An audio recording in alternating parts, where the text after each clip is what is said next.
process of getting over as a good promo guy is usually gradual. For a handy visual aid, think of Vince McMahon internally molesting himself surveying Stacy Keibler's legs in that meme chair. It basically plays out a bit like that. At one end of the spectrum is The Rock, literally leaving pauses in pre-taped segments because he knew the crowd would effortlessly fill in the gaps when it was played hours later. And at the other is this moment from this moment on, this'll be the moment starting now of the genesis of McGillicuddy. Every other wrestler in history is somewhere in the middle. Now, you can be a good promo through sheer graft and devotion, but pretty much everyone who's a great promo was born with it. Steve Austin wasn't magically great at talking because he riffed on a biblical verse, he'd been blowing tits off for his entire career. But it does show how one promo can make your entire career if it's good enough. Conversely, it takes some doing to ruin your career with just one promo. But by whiz gee boy gosh darn oh golly, some can teleport themselves into oblivion. My name is Adam Cleary and these are 10 promos that totally changed your opinion on a wrestler. Number 10, Bret Hart reverses a career narrative.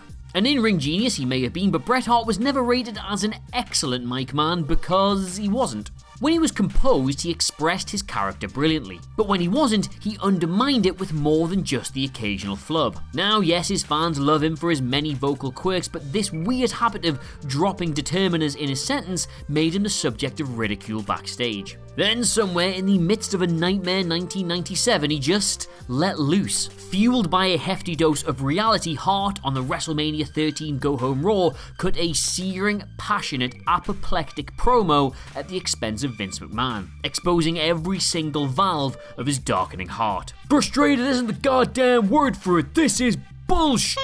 he roared after shoving McMahon to the canvas. In mere minutes, he'd evolved into a heel, a master orator, and an architect of a future that he'd never even get to reap. Hats off. Number 9, Mark Henry's retirement speech. Alright, so just for a bit of context here, in 2015, Mark Henry, then a veteran of nearly 2 decades, had zero idea how to improvise. After his pod opened prematurely in that infamous Intercontinental title Elimination Chamber match, he simply just watched for a bit as Wade Barrett and Dolph Ziggler worked their pre-planned spots before breaking up a pin attempt.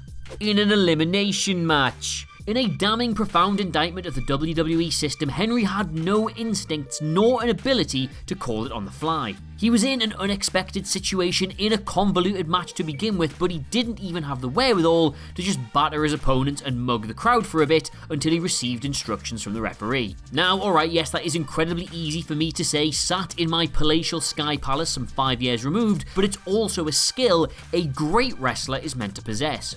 And the point I'm trying to make here is that's just how good Henry's retirement promo was. It was so blow-away incredible that it developed a mythology around the man who delivered it. He so convincingly hit every single beat and cadence of a short-form Hall of Fame spiel that he literally hid the twist in plain sight. Cena was stood in the ring the entire damn time, so obviously he was there to get his head kicked in, and yet Henry was so good that none of us saw it. Number 8, Hulk Hogan forms the New World Order. Yeah, right, so just in case that John Cena Firefly Funhouse thing made absolutely zero sense to you, in 1996 Hulk Hogan was the ultimate babyface. Core WCW fans hated the man who pulled in the numbers, but his drawing clout, public image, Hollywood career and endorsements made a turn feel impossible. Those sections of the crowd who despised him did so with such bitterness because as the ultimate babyface, he was just never going to change. Until one day when he actually did. In a stunning, unforgettable, seminal promo, Hulk Hogan turned on WCW at Bash at the Beach. The most fantastically inspired line in a promo full of them was, "I'm bored, brother." And what a marvellous subversion of his perception this was. It pinpointed and sliced through both sets of fans. His own for not caring, a betrayal of his uber-earnest Hulkamania shtick, and his enemies. He effectively admitted he'd been phoning it in this whole time, and what a piss boiler that was. Number 7, Roman Reigns turns heel with a babyface promo. Is he the next John Cena? I mean, they're pushing him like he's the next John Cena, and yeah, the Shield were awesome, but why is he still out here looking like he's in the Shield? He's not in the Shield. There's already a top babyface who hasn't developed his character for nearly a decade. Put some trunks on him or something, give him some new music. They can't do this again, can they? Oh, sorry, what's that? He's just told Seth Rollins he's full of SUFFERIN SUCCOTASH. Ah, well, there you are then, he is. He is the next John Cena. It seems so innocuous watching it back, but this promo cemented Roman's future to such an extent that he might as well have worn jorts and tried to rap a bit. This one infamous promo killed Roman's push for so many fans because, even though it absolutely wasn't, it just kind of felt personal.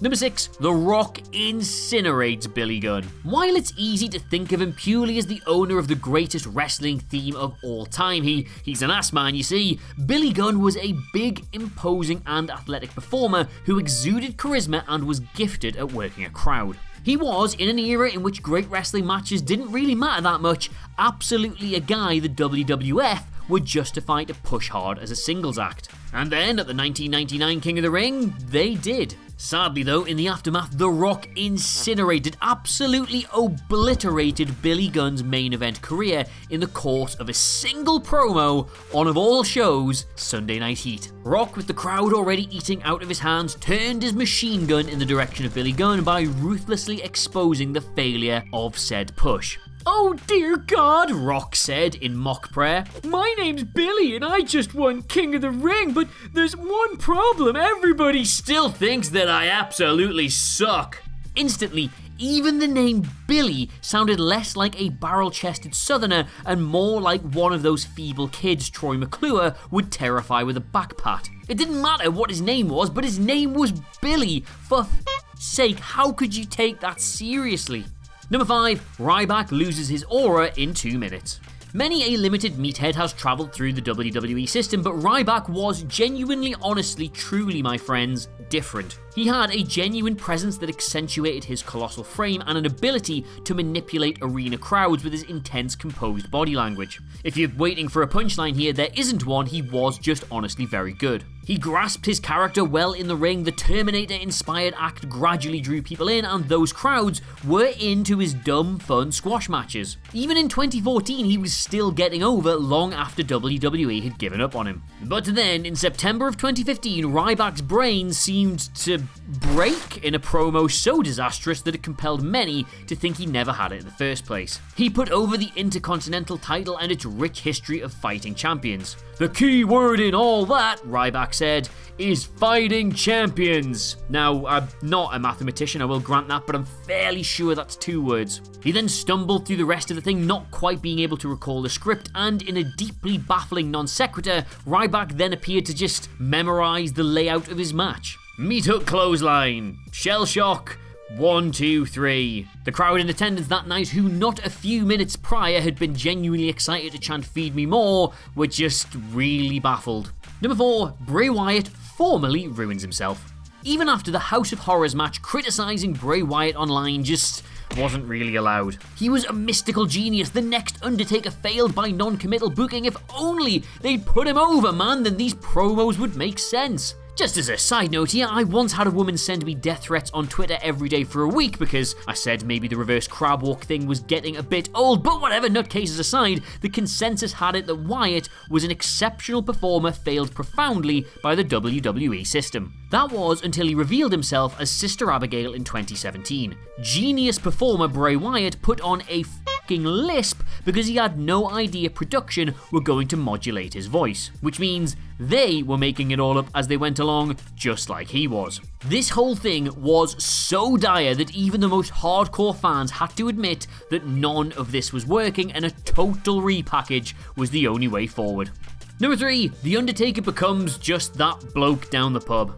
The WWF of early to mid 1999 was incomprehensible, goofy trash, but it was amazing as a result. Don't believe me? Here are the ratings. Taker and the Ministry speaking in tongues were at the heart of it with their wrestle crap caliber spooky bollocks, but my god was it over. Then the WWF formed the unholy union of Taker and the Big Show in a bid to make the Big Show seem less shit. On the August 16th, 1999 episode of Raw, Taker told us all a story in which he tested what show was made of by taking him out to the desert on a pair of Harleys with no food or water or something, and then Show claimed he'd eat a snake, and then he tried to kill his sleeping mentor, but Taker didn't sleep, or just some complete bollocks. Absolutely nobody really remembers what they said, because all they could hear was the sound of Taker sliding slowly out the anus of career brilliance and into the festering bowl of total nonsense. It's a Mandela effect special of a time-bending promo too, because it only takes a minute or so